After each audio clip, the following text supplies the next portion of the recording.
Hai guys, selamat berjumpa kembali di channel novel populer viral yang keren ini. Sebelum mengikuti kelanjutan kisah Dev atau Chen-Ping yang semakin seru dan mendebarkan ini, mohon bantuan kalian untuk subscribe, like, komen dan share video-video yang ada di channel ini ya. Saat ini admin ingin menghadirkan kembali kisah perintah Kaisar Naga ini dari awal, yang akan admin sajikan 5 episode pada setiap uploadnya. Bagi kawan-kawan para pecinta novel PKN ini yang ingin menyimaknya, selamat menikmati.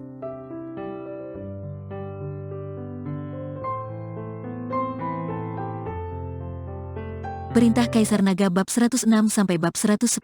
Riko akhirnya mengerti dan segera menyusul. Melihat Riko yang hendak pergi bersama, ekspresi lega terlihat di wajah Dev.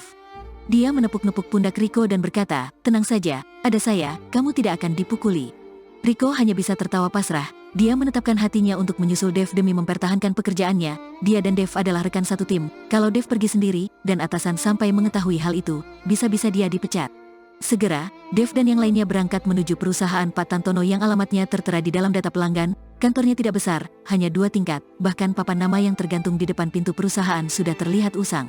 Apakah perusahaan ini sudah bangkrut? Apa ada orang di dalam? Yvonne melihat papan nama yang ada di depan pintu dan berkata dengan khawatir, "Kalau perusahaan sudah bangkrut dan orangnya sudah kabur, maka ini akan menjadi piutang tidak tertagih. Ayo lihat ke dalam," Dev berkata dan langsung melangkah masuk. Baru memasuki perusahaan, sudah terdengar suara teriakan dari orang-orang yang sedang minum dan berjudi, bahkan asap rokok juga terlihat mengepul, dan ada suara nafas yang terengah-engah. Di dalam lobi perusahaan terlihat 7-8 orang pria yang bertelanjang dada dengan tubuh kekar yang dipenuhi tato sedang bermain kartu dan merokok, mata mereka semua terlihat memerah. Melihat pemandangan seperti itu, Riko langsung menyesali keputusannya. Dia menarik-narik lengan baju Dev dengan ringan. "Kak Dev, bagaimana kalau kita kembali lagi lain hari?" Raut wajah Yvonne juga terlihat kurang baik. Dilihat dari sisi manapun ini tidak terlihat seperti sebuah perusahaan, lebih terlihat seperti markas preman. "Karena kita sudah di sini, bagaimanapun harus menemui bosnya terlebih dulu." Dev menyatakan ketidaksetujuannya. Saat itu, ada orang yang menyadari kehadiran Dev bertiga lalu berdiri. "Kalian bertiga ada urusan apa di sini?" "Kami dari PT Damai Kimia, kami datang untuk menemui Pak Tantono." Dev berkata dengan tenang. Menagih hutang, orang itu langsung bisa menebak maksud kedatangan Dev dan yang lainnya. Dia mengernyitkan keningnya dan berkata, "Kak Tantono tidak di tempat. Enyahlah, jangan merusak suasana hati kami yang sedang main kartu." Selesai berkata, orang itu bersiap kembali melanjutkan permainan kartunya. Namun baru beranjak 2 langkah, tiba-tiba ada seorang gadis muda yang memakai riasan tebal dan terlihat mempesona, namun sudah kehilangan keperawanannya sebagai seorang gadis sejak lama, sedang berjalan turun. "Vito, Kak Tantono menyuruh mereka naik ke atas." Gadis itu berkata kepada pria kekar yang menghadang Dev bertiga. Pria kekar itu mengangguk, naik ke atas. Setelah berkata pria kekar itu kembali memainkan kartunya, gadis itu melirik Yvonne lalu bergumam, "Kalian ikut denganku." Dev dan yang lainnya mengikuti gadis itu ke atas. Riko ketakutan hingga sekujur tubuhnya gemetaran, dia hampir pingsan saat menaiki tangga. Saat itu, di ruangan kantor di lantai 2, Pak Tantono sedang memegang sebuah cerutu, kedua kakinya terangkat di atas meja, dan dia sedang menyenandungkan sebuah lagu dengan santai. Banyak tisu yang berserakan di lantai, dan udara di ruangan itu sangat tidak sedap, berbau busuk dan amis. Tidak perlu menebak kejadian apa yang baru saja terjadi di tempat ini. Segera, gadis itu membawa Dev dan yang lainnya menuju ke dalam ruangan. Pak Tantono yang sedang memegang cerutu itu menjatuhkan tatapannya pada tubuh Yvonne. "Dari PT Damai Kimia?" Pak Tantong bertanya dengan santai. "Benar." Dev menganggukkan kepalanya. "Uang untuk membayar hutang kepada kalian sudah saya siapkan sejak awal." Sambil berkata, Pak Tantono mengedipkan mata kepada gadis yang membawa Dev dan yang lainnya ke ruangan dan dia pun segera membuka brankas yang ada di sampingnya. Uang kertas yang ditumpuk rapi terlihat memenuhi brankas itu, jumlahnya mungkin lebih dari 1 miliar. Riko dan Yvonne langsung bersemangat ketika melihat sikap Pak Tantono yang begitu memuaskan. Mereka tidak menyangka semuanya akan selancar ini, dan Pak Tantono tidak terlihat seperti apa yang tertulis di dalam data informasinya, yang tidak mau membayar hutang dan memukuli orang yang datang menagih. Hanya Dev yang menyeringai, dia tahu kalau Pak Tantono tidak akan membayarkan hutang begitu saja. Tentu saja, setelah memperlihatkan tumpukan uang dalam brankasnya, Pak Tantono menurunkan kakinya dari meja dan tatapannya tidak berpindah sedikit pun dari tubuh Yvonne, lalu berkata, "Saya tidak suka bernegosiasi dengan pria. Kalau kalian menginginkan uangnya, boleh saja, kalian yang prianya dari sini, dan gadis ini tetap tinggal. Saya jamin akan membayar hutangku kepada kalian." Yvonne yang mendengar itu langsung terkejut dan bersembunyi di balik badan Dev. Melihat Yvonne yang ketakutan, Pak Tantono langsung tertawa keras. Membayar hutang adalah hal yang tepat untuk dilakukan, siapapun yang datang menagih, harus dibayarkan kepadanya. Dev berkata dengan sinis, "Hal yang tepat untuk dilakukan?" Pak Tantono menatap Dev seolah menatap orang gila, "Kamu anak baru ya?" Belum ada rekanmu yang memberitahukanmu, apa akibatnya kalau datang menagih hutang di sini? Sudah, tapi saya tidak percaya, jadi datang untuk memastikan. Dev mengangguk, sudah bertahun-tahun saya baru pertama kali bertemu dengan orang yang mempunyai nyali sepertimu. Kalau kamu ingin memastikannya maka saya akan memenuhi permintaanmu. Sambil berkata, Pak Tantono melayangkan tinjunya ke arah hidung Dev. Yvonne yang ada di balik tubuh Dev melihat Pak Tantono melayangkan tinjunya langsung menarik Dev dengan erat. Dia ingin menarik Dev untuk menghindari pukulan Pak Tantoro, sedangkan Rico sibuk melangkah mundur karena takut pukulan itu akan menyasar padanya. Tapi Yvonne sama sekali tidak bisa menarik Dev. Dev tersenyum sinis pada Pak Tantono, dan saat tinjunya sampai di depan wajah Dev, Dev mengulurkan tangannya dan menghadang tinju Pak Tantono. Dia mencengkramnya dengan erat sampai terdengar suara tulang hancur. Pak Tantono merasa tinjunya sedang dicengkram oleh seekor harimau. Segera, rasa sakit yang teramat parah menyerang Pak Tantono dan membuatnya berteriak kesakitan. Dan gadis yang membawa Dev dan yang lainnya langsung berlari keluar untuk memanggil orang setelah melihat kejadian itu. Rico, kamu dan Yvonne pergi ambil uang itu. Jangan lebih, ambil sebanyak hutang mereka pada perusahaan kita, jangan kurang 1 sen pun. Dev yang sedang mengendalikan Pak Tantono, berkata kepada Rico. Rico yang sudah ketakutan sejak tadi sudah tidak berani bergerak, malah Yvonne yang menatap Dev lalu bergegas mengambil uang dari brankas. Segera, 1 miliar sudah memenuhi tas mereka. Yvonne berkata dengan panik kepada Dev, Kak Dev, uangnya sudah saya ambil, ayo kita pergi. Baru saja Yvonne menyelesaikan kalimatnya, suara langkah kaki segerombolan orang sudah terdengar, pria-pria kekar yang sedang bermain kartu di bawah menerjang ke atas, dan langsung menghalangi jalan keluar. Bajingan, cepat lepaskan Kak Tantono, beraninya kamu melukai Kak Tantono, cari mati. Vito melihat Dev yang sedang mengendalikan Pak Tantono langsung berteriak, suruh orangmu buka jalan. Dev tidak memperdulikan Vito, dia perlahan mengerahkan kekuatannya dan membuat suara tulang patah kembali terdengar dari tangan Tantono. Tantono yang sudah kesakitan sejak tadi, sudah berkeringat dingin, namun kedua matanya dipenuhi dengan api amarah, hanya saja untuk saat ini dia tidak punya cara dan hanya bisa berteriak memerintahkan cepat buka jalan. Segera, para bawahannya membuka jalan. Dev berkata kepada Rico dan Yvonne, kalian berdua bawa uang itu kembali ke perusahaan. Kak Dev, kamu tidak pergi bersama dengan kami? Yvonne bertanya-tanya, kalian kembalilah dulu, saya akan menyusul. Dev berkata. Yvonne menatap Dev dengan tatapan cemas, tapi dia langsung ditarik pergi oleh Rico, ayo cepat pergi, kalau tetap di sini, kita hanya akan menambah beban Kak Dev. Rico menarik Yvonne dan segera berlari keluar, hanya saja saat berlari keluar dari perusahaan, Yvonne tiba-tiba menyerahkan uang itu kepada Rico dan menyuruhnya membawa uang itu kembali ke perusahaan sedangkan dia akan menunggu di seberang jalan. Sebelum Dev keluar, dia tidak akan merasa lega. Setelah Rico dan Yvonne pergi, Dev mulai melepaskan cengkramannya pada Tantono. Dan Tantono yang mendapatkan kembali kebebasannya mulai berteriak marah, bajingan, hari ini saya pasti akan menghabisimu. Dev tidak memperdulikannya, dia malah melirik sekotak cerutu yang ada di meja, mengambil 1 batang dan mencium aromanya, cerutu sebagus ini, sayang sekali. Selesai berkata, Dev menyalakan sebatang dan menghirupnya dengan pelan dan mengepulkan asapnya dengan ekspresi yang sangat santai. Melihat ekspresi Dev yang terlihat tidak peduli, membuat semua orang yang ada di sana sangat jengkel. Bajingan, beraninya melukai Kak Tantono, saya pasti akan menghabisi nyawamu. Vito berkata dan melayangkan tinjunya ke arah Dev. Kekuatan tinju itu sangat besar, bahkan terdengar seperti suara yang memecahkan langit. Terlihat jelas kalau Vito ini adalah seorang yang berlatih. Menghadapi tinju Vito yang sekuat itu, Dev terlihat tidak peduli sama sekali. Dia kembali menghisap cerutu lalu mengebulkan asapnya Vito yang sedang menerjang ke arahnya. Awalnya Vito yang menyerang dengan cepat dengan tinjunya, seolah dihipnotis oleh asap yang dikebulkan oleh Dev. Dia seketika tidak bergerak dan tinjunya hanya berjarak beberapa sentimeter lagi menuju Dev. Seketika, semua orang yang melihat kejadian itu seolah tidak percaya, dan pada saat itu, Dev mengeluarkan tendangannya dan langsung menghempaskan Vito. Dia terlempar keluar dari ruangan kantor dan tersungkur di lantai dengan keras. Vito, raut wajah Tantono seketika berubah. Dia bergegas berlari keluar untuk memeriksa. Perlu diketahui kalau Vito adalah petarung terbaik yang dia miliki. Dia sudah berlatih kickboxing selama 10 tahun lebih. Dan saat Tantono melihat Vito, dia langsung tertegun. Dia melihat dada Vito sudah cekung ke dalam, dan darah segar terus keluar dari mulutnya. Matanya membelalak, dan tersungkur tak berdaya di lantai. Entah dia masih hidup atau tidak. Bunuh dia sekarang juga. Tantono mengamuk. Dia belum pernah mendapatkan perlakuan seperti ini sebelumnya, dan dia sangat ingin mencabik-cabik Dev saat ini. Setelah mendapatkan perintah, para bawahannya langsung menerjang ke arah Dev. Mereka tidak percaya, sekuat apapun Dev, tidak akan bisa mengalahkan mereka semua di ruangan sekecil ini. Cari mati, Dev mendengus dingin dan segera sekelompok orang itu bagaikan diterpa angin topan.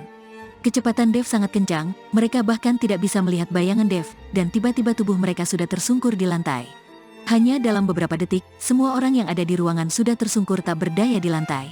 Sedangkan Dev tidak berniat menghabisi nyawa mereka, namun kaki dan tangan mereka sudah patah dan luka mereka sangat berat. Segera, Tantono tersontak, dan gadis yang ada di sampingnya memucat, wajahnya lebih pucat daripada bedak wajahnya. Dia tidak habis pikir, bawahannya yang sebanyak itu bisa dikalahkan begitu saja oleh seorang pemuda yang terlihat lemah. Kamu ini, berhutang pada siapapun sebenarnya tidak masalah, namun sial sekali kamu malah berhutang padaku, saya ini paling membenci orang yang berhutang padaku. Dev tersenyum sinis dan berjalan ke arah Tantono. Siapa kamu? Saya berhutang pada PT Damai Kimia, bukankah kamu karyawan PT Damai Kimia? Tantono bertanya kebingungan pada Dev. Tentu saja, PT Damai Kimia adalah perusahaan milik Nona Yuki dari keluarga Tanaka, dan Yuki adalah wanitaku. Kalau begitu, bisa dibilang kamu memiliki hutang padaku kan? Dev berkata sambil tersenyum sepele.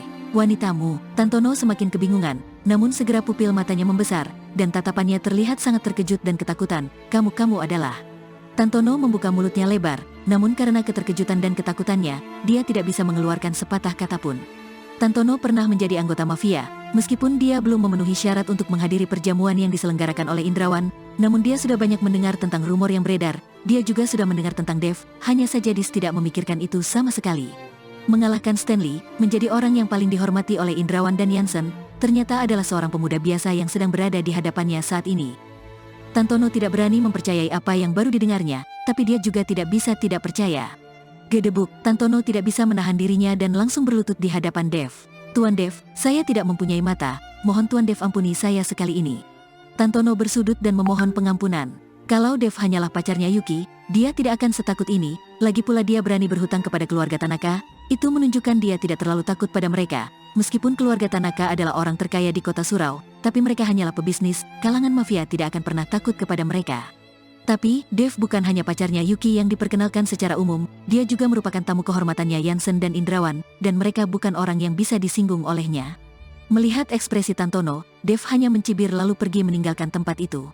Setelah Dev pergi, Tantono terduduk di lantai, dan celananya terlihat basah, dia mengompol. Dev berjalan ke arah jalan raya, dan sedang bersiap memanggil taksi untuk kembali ke perusahaan, namun dia melihat Yvonne yang sedang menyeberang ke arahnya. Kak Dev, melihat Dev keluar dari tempat itu dengan selamat, Yvonne bersemangat dan bergegas berlari ke arahnya. Dev yang menemukan Yvonne tidak pergi dan malah menunggunya merasa sangat tersentuh. Namun saat Yvonne menyeberang, tiba-tiba ada sebuah mobil yang melaju dengan kecepatan tinggi ke arahnya. Yvonne yang menyadari hal itu seketika tidak tahu harus berbuat apa, pikirannya kosong. Supir yang menyadari ada orang yang sedang menyeberang juga berusaha keras untuk menghentikan mobilnya. Dia menginjak pedal rem hingga ban yang bergesekan dengan tanah mengeluarkan asap dan mengeluarkan bunyi decitan. Melihat situasi itu, Dev menarik nafas dalam satu helaan dan langsung berlari ke hadapan Yvonne. Kedua tangannya menahan mobil yang melaju ke arah mereka dengan sekuat tenaga. Dalam sekejap, mobil itu terhenti. Yvonne berdiri linglung, kedua matanya dipenuhi rasa kaget. Yvonne, tidak apa-apa. Dev menarik Yvonne menuju ke sisi jalan. Buta ya, bagaimana caramu menyeberang? Pengemudi mobil menurunkan kaca mobilnya dan mulai memaki, dan mengumpat dengan keras, dia juga sangat terkejut. Dan saat Dev membawa Yvonne berjalan ke sisi jalan, pengemudi itu turun untuk memeriksa mobilnya, dan saat dia melihat jejak telapak tangan yang terukir di mobilnya, dia kaget hingga mengeluarkan keringat dingin, dan bergegas kembali ke mobilnya lalu kabur. Yvonne, kenapa kamu tidak kembali ke perusahaan? Dev bertanya dengan cemas. Saat ini, Yvonne sudah kembali tersadar. Dia tidak tahu bagaimana dia bisa menghindari tabrakan itu, dan saat Dev menanyainya, dia bergegas menjawab, saya khawatir padamu, makanya saya menunggu di luar. Kak Dev tidak apa-apa kan? Yvonne menatap Dev dengan cemas. Jangan khawatir, mereka hanya menggertak, dan langsung ketakutan saat digertak balik, ayo kita pulang. Dev memanggil taksi dan kembali ke perusahaan bersama dengan Yvonne. Dan pada saat itu, para karyawan Departemen Pemasaran sedang duduk bersama dan mendiskusikan sesuatu diam-diam. Bernyali sekali Dev, dia malah pergi menagih hutang kepada Pak Tantono. Dia tidak tahu ya semua orang yang menagih hutang ke sana selalu kembali dengan babak belur. Benar, Yvonne kenapa ikut juga? Pak Tantono itu sangat genit, dia pasti akan mencabuli wanita-wanita cantik yang dilihatnya. Ingat tidak salah wanita kita yang dulu, dia langsung mengundurkan diri setelah pulang menagih dari sana. Dengar-dengar dia sampai hamil anaknya Pak Tantono. Kita tunggu saja, Dev pasti akan kembali dengan babak belur.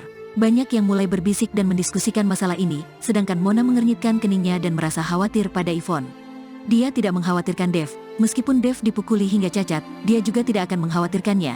Tapi Yvonne hanyalah seorang gadis kecil, dia bahkan belum melihat cara kerja dunia, kalau sampai dicabuli oleh Pak Tantono, akan sangat disayangkan. Sekarang Mona merasa sedikit menyesal, seharusnya dia melarang Yvonne dan Uda mengizinkannya untuk pergi bersama Dev. Belum waktunya pulang kerja, kalian tidak bekerja malah duduk dan bergosip, tidak mau digaji ya? Saat itu, Billy berjalan keluar dari ruangannya, dan meneriaki segerombolan karyawannya. Para karyawan pun bergegas kembali ke meja masing-masing dan ada seorang karyawan yang berkata kepada Billy, "Pak Billy, Dev dan yang lainnya pergi menagih ke tempat Pak Tantono." Billy yang mendengarnya tercengang, dia terlihat berbahagia di atas penderitaan orang lain. Bocah itu, demi membuktikan diri sendiri, bahkan rela kehilangan nyawanya, kalau dia bisa menagih hutang Pak Tantono, saya akan meminum air toilet. Dan begitu perkataannya selesai, Rico terlihat kembali dengan sekujur tubuhnya yang sudah dipenuhi keringat, dan ada sebuah kantongan hitam di tangannya. Melihat Rico kembali, Mona bergegas bertanya, "Rico, mana Yvonne?" Rico meraih air yang ada di meja dan langsung menghabiskannya, dia menarik nafas lalu menceritakan kembali kejadian tadi. Mereka yang mendengar kalau di kantongan hitam itu berisi 1 miliar, langsung menunjukkan ekspresi luar biasa kaget. Billy merobek kantongan itu dan membuat setumpuk demi setumpuk uang berjatuhan ke lantai. Seketika, raut wajah Billy menjadi sangat muram, dia tidak menyangka Dev akan berhasil menagih hutang Pak Tantono, dia tadi sudah mengatakan kalau dia akan meminum air toilet kalau Dev berhasil melakukannya, ini benar-benar memalukan. Yvonne, bocah itu benar-benar terobsesi, entah apa yang dia lihat dari Dev. Ivana yang mendengar kalau Yvonne tidak ikut kembali demi menunggu Dev langsung mencibir. Mona juga sangat mengkhawatirkan Yvonne, tidak ada seorang pun yang memperdulikan hidup matinya Dev. Dan saat mereka sedang mengasihani Yvonne, Dev dan Yvonne melangkah masuk ke ruangan. Melihat sekujur tubuh Dev tidak lecet sedikit pun, mereka semua sangat kaget. "Dev, kamu tidak dipukuli?" Billy bertanya dengan heran. "Membayar hutang adalah hal yang tepat untuk dilakukan, kenapa malah mereka yang memukuliku?"